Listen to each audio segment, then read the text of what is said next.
Hare Krishna. So we are doing the verses from chapter number 17, verse number 7 and 8.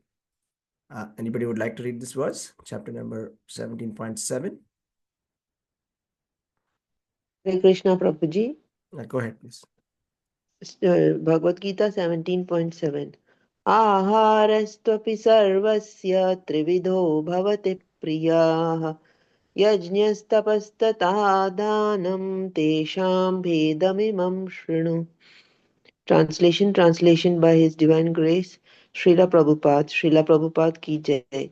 Even the food each person prefers is of three kinds, according to the three modes of material nature. The same is true of sacrifices, austerities, and charity. Now hear of the distinctions between them. Thank you, Prabhuji. Hare Krishna. Hare Krishna. A very important verse to meditate upon. This chapter, there is a new section that is starting in this chapter here, from here. That is, Lord Krishna is going to talk about the divisions of types of sacrifices, types of austerities, types of charity, and types of food, according to the three modes of material nature. So based on the nature of every person, so there are three modes of material nature: mode of goodness, mode of passion, and mode of ignorance. These are the three modes of material nature. And based upon the mode in which the person is predominantly in, we get attracted to that kind of food.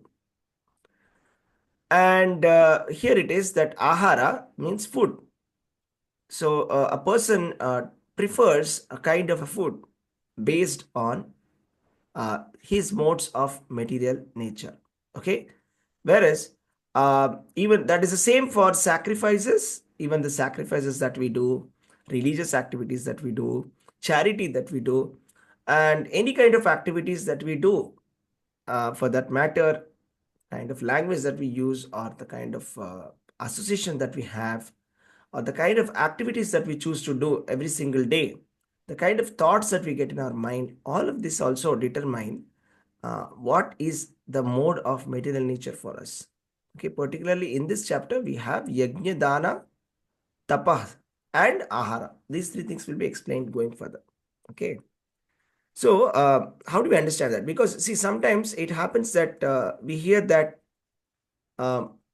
everything is the same. There's no need of making any kind of distinction, right? So, there's no need of making any kind of distinction, that everything is just the same. You can eat whatever you want, right? Or you can worship whomever you want, and you can do whatever you want, right? Is it the same? Is everything the same? Is mode of goodness, mode of passion, and mode of ignorance the same, right? That we have to determine using Bhagavad Gita's knowledge, right? As far as Bhagavad Gita is concerned, right, Lord Shri Krishna has explained in detail in the chapter number 14 that mode of goodness, mode of passion, and mode of ignorance, they are the same, or are they not the same? They are not the same. There's a lot of difference in results. So the activity may look similar, but the result is widely different. It is said, in the result of pious action is pure, and it is said to be in mode of goodness. Whereas the actions which are done in mode of passion, they result in misery. So this is a very simple contrasting difference, right? So if you do mode of goodness actions, it is pious and pure. Whereas the action done in mode of passion, it results in misery. Whereas the action performed in the mode of ignorance, it results in foolishness. And the ultimate results also, we see that somebody who's doing in the mode of goodness, they go to the higher planetary systems. Urdhvam gachanti sattvasta. And then those who are in mode of passion, they remain in middle. Urdhvam gachanti sattvasta, madhye tishtanti rajasaha. Jaganya gunavrittistha adho gachanti tamasaha. So tamasaha, those people who are tamasic, who are in the mode of ignorance, they go downwards. Adho gachanti. And urdhvam gachanti is the sattva. Sattvastha. Sattvastha means the people who are in the mode of goodness. Madhya dishtanti rajasa means those people who are in the mode of passion, they remain in the middle platform. Right? So, how do we understand that in terms of behavior? So we see that when somebody is slowly transcending from the lower modes to the higher modes, we can see with the help of symptoms. Okay, with the help of symptoms, like somebody, if we have excessive hatred for somebody, excessive attachment to something, these are all modes of passion, right? And to be, unwavering between success and failure, not being attached to the duty, right? Doing the duty, doing your activity, doing your work as a duty, these are all the symptoms of mode of goodness. And then actually Krishna wants everybody to transcend the three modes of material nature. So it's not that we should be stuck in the sattva guna mode of goodness. We should be actually transcending, right? How to transcend? By doing bhakti yoga. So by doing Krishna consciousness, we can transcend the three modes of material nature. So therefore, but still we have to understand which mode we are in by understanding or analyzing what are the kind of activities that we are getting attracted towards, right? And whether the activities that we are performing or the religious rituals that we are doing, is it accepted by the scriptures? Is it accepted by Krishna in Bhagavad Gita? That we have to understand, because it is possible, and most likely it is the case, that the activities or the religious rituals that we do are in mode of goodness. Devan, that is the Yanti Deva Vratan Deva. That is, Krishna says that those people who are worshipping the demigods, they are in the mode of goodness. But it is not transcendental. But sometimes unknowingly we may be worshipping human beings also, or we may be worshipping somebody else who is not even a demigod. So that time it is in the mode of passion.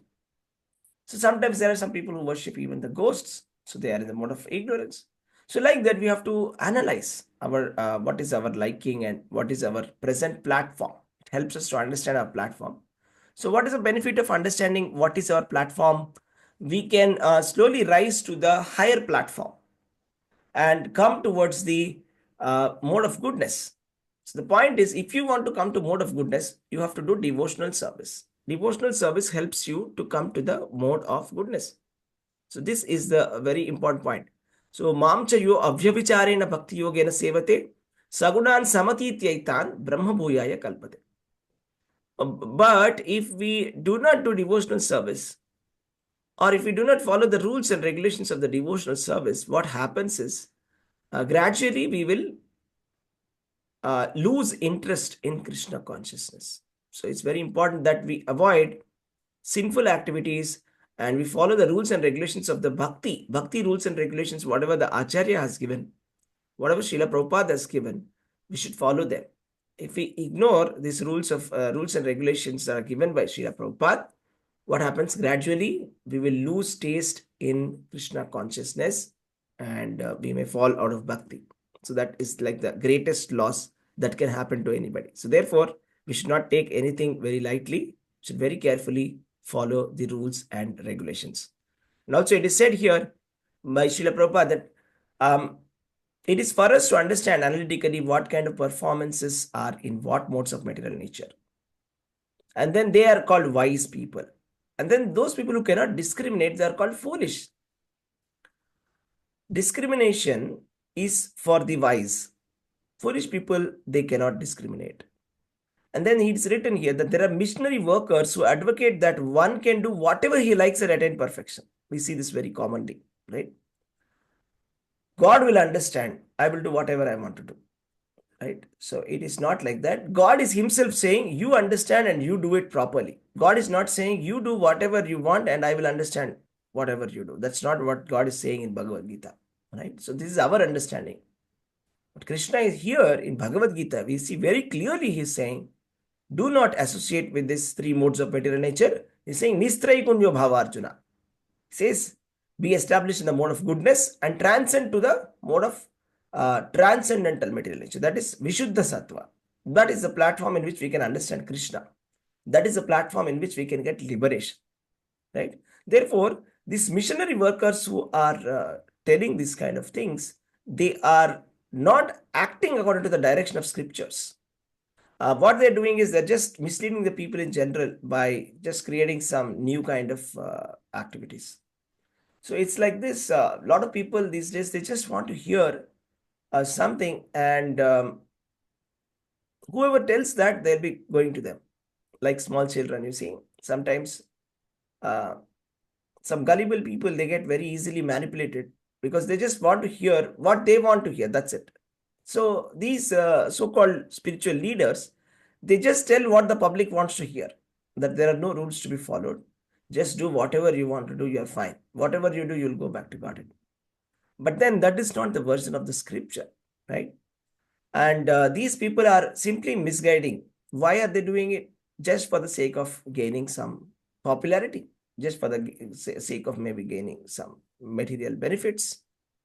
But that's not going to take us anywhere, because that's not the version of Bhagavad Gita. So let's start with the food first. That what kind of foods are dear to those people who are in the mode of goodness. Let's see this next verse, 17.8. Okay. Can anybody read this? Hare Krishna Prabhuji, may I read? Go ahead, please. आयुः सत्त्वबल बल आरोग्य सुख प्रीति विवर्धनाः Russia Snigdha स्थिरा अध्या आहारा सात्विक प्रियाः. Translation by Srila Prabhupada ki Jai.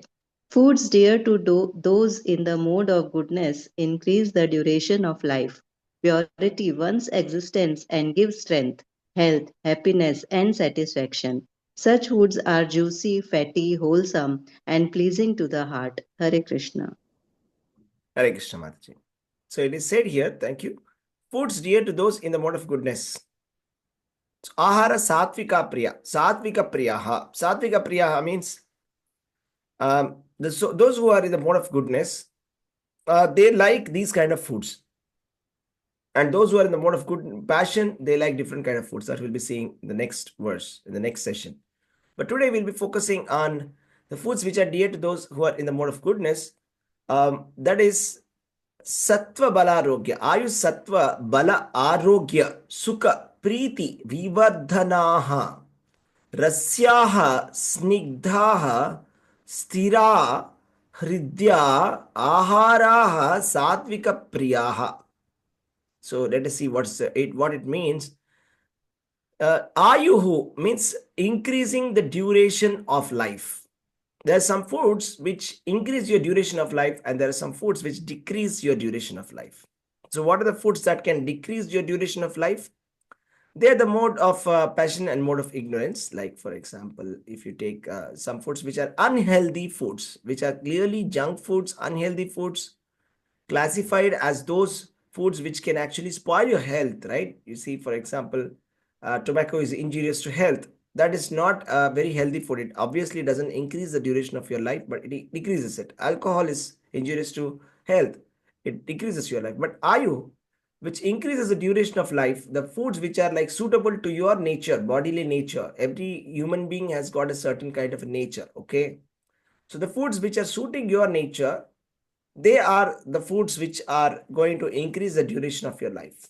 Okay, sattva and bala means existence and strength, right? So which can increase and purify one's existence. Sattva means purifying one's existence. So the food should purify us. The kind of the food that we eat completely makes us. So whatever our body is actually the food that we eat, right? So we should carefully choose this food, and we should eat sattvic food, because whatever we eat, we become that. Okay. So we have to. So this mode of goodness foods have to be preferred. And then it says purifying one existence. You should eat the foods which purify your existence. So the best is that we have to eat foods which are offered to Lord Krishna. And therefore we offer it to Lord Krishna, then it becomes Krishnatarian. So we have vegetarian. Better than vegetarian is Krishnatarian. Krishnatarian is like you offer it to Krishna. Why should we offer it to Krishna? Because when you offer it to Krishna, it becomes a sanctified food. It becomes prasada.